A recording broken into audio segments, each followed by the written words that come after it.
크기가 중요한가요? 방향이 중요한가요? 빌런입니다.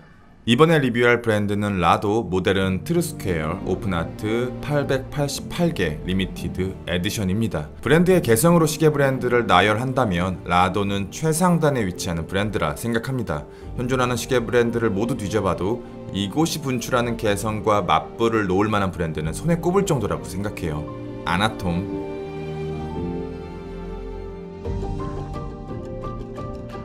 여기서 더 나아가면 다이아스타,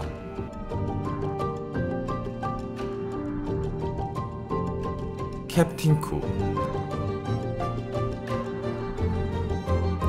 범용적이면서 대중적이어야 하는 다이버워치를 만들면서도 일반적인 룰을 따라가지 않아요. 이렇게 평범한 시계 브랜드에서는 절대로 나올 수 없는 아카이브를 발행하고 있는 브랜드가 바로 라도입니다. 이 넘치는 개성들 사이에서 트루스퀘어는 브랜드의 중심을 잡아주는 아이코닉 워치라고 생각합니다.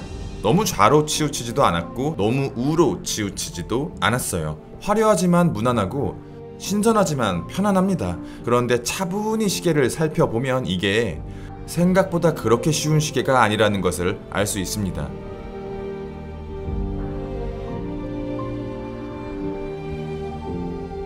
38mm의 사각형 프레임, 9.7mm의 두께, 21mm의 러그, 일체형 브레이슬릿입니다. 무게 117g, 무브먼트 R734, 80시간의 파워 리저브, 티타늄 기반의 비자성 합금, 리바크론 헤어 스프링이 적용된 무브먼트입니다. 세라믹 소재와 마찬가지로 온도 변화와 자성에 대한 높은 저항력을 갖고 있습니다. 오바, 50m 방수. 보통 사각시계의 실제 사이즈는 원형시계에 비해서 2에서 3mm 정도는 더 크다고 생각해야 됩니다만, 통합된 브레이슬릿, 굉장히 짧고 휘어진 러그, 그리고 두 겹으로 겹쳐진 케이스 디자인 덕분에 사이즈감은 38mm 혹은 39mm 원형 시계와 비슷하게 체감되는 듯 합니다. 브레이슬릿과 케이스가 나눠지지 않고 통합되어 있습니다. 현대 스포츠워치에서 보이는 특징인데, 저는 이 트루스퀘어라는 모델 역시 스포츠워치를 베이스로 만들어지지 않았을까 생각하곤 해요. 시계 자체가 워낙 화려하고 신선한 조합들로 가득 차 있어서 보편적인 요소들이 눈에 팍 들어오지는 않았는데, 한 달 가까이 시계를 유심히 보다 보니까 보이더라고요. 둥글게 처리된 꼭지점, 두 겹으로 나눠진 케이스의 윗면을 베젤로 보고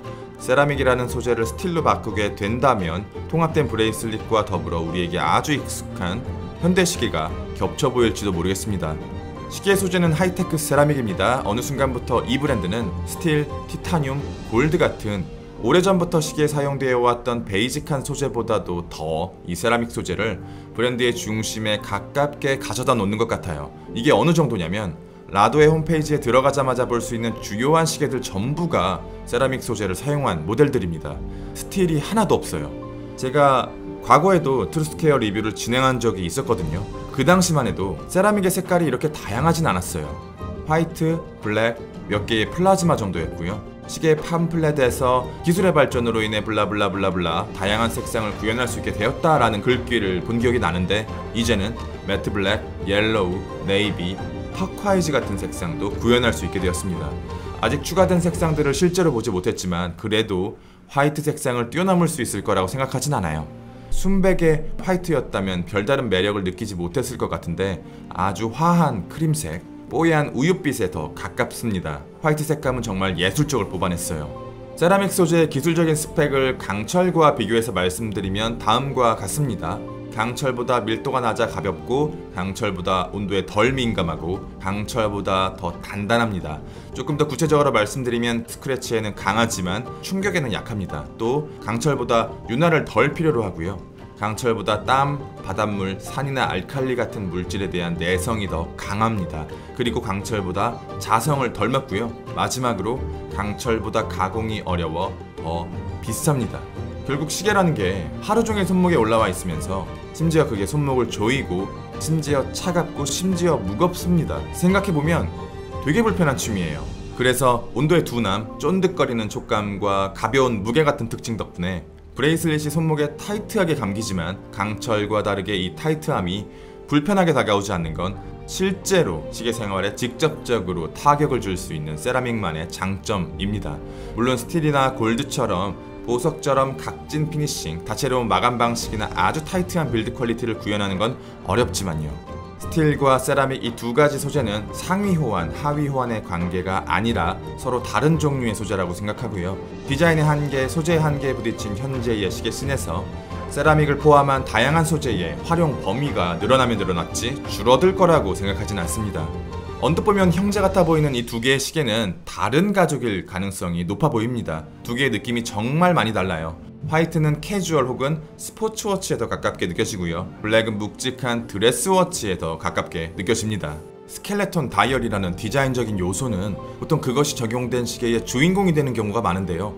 이 모델에서만큼은 스켈레톤 다이얼이 그렇게 특별하게 느껴지지 않아요.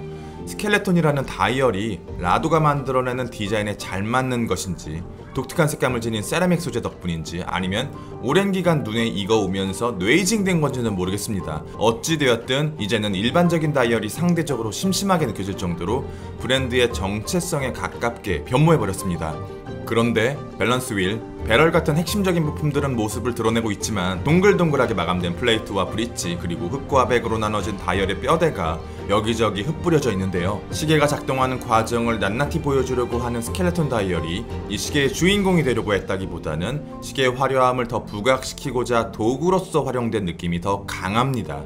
다이얼은 4개의 면으로 나눠져 있는데 화이트로 보이는 면은 사실 실버에 더 가깝고 세로로 브러싱 마감이 발려있고요. 블랙으로 보이는 면은 별도의 마감이 들어가지 않은 것으로 보입니다. 시간 인덱스는 일반적인 마커 대신에 보석으로 대체되었고 이 보석이 되게 화려하게 돋보여야 하지만 진짜 이 시계를 화려하게 만드는 건 다이얼 모서리에 따인 폴리싱 마감입니다.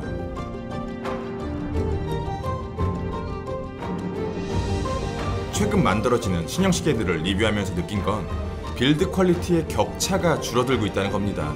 최상위 브랜드들, 그러니까 아주 값비싼 브랜드들의 빌드 퀄리티와 피니싱은 여전히 훌륭합니다. 처음부터 최고였고 지금도 마찬가지인데요. 물론 가격만 올라가고 과거보다 디테일들이 줄어들고 있는 고가의 브랜드도 있지만 전부 그런 것도 아니고 여전히 더 아름답고 더 신경 쓰는 브랜드가 많다고 생각합니다.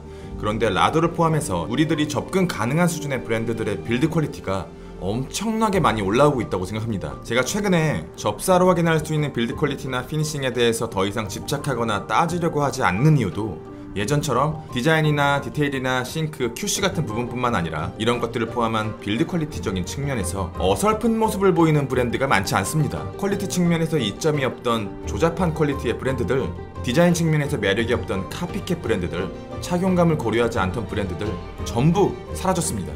살아남은 자가 강자인 이곳에서 작금의 시계질은 브랜드의 가격대가 감당 가능한지, 브랜드의 색깔과 매력이 내게 맞는지 정도만 확인하시면 될 것 같아요.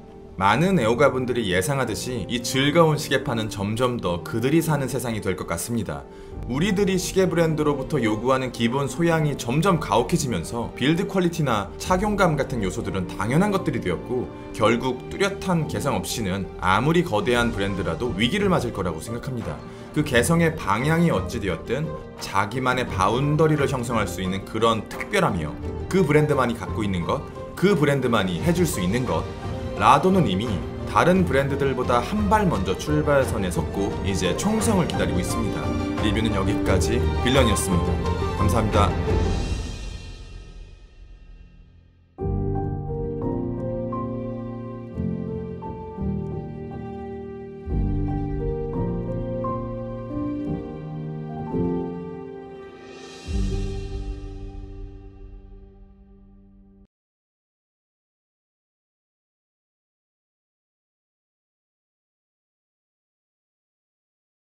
R734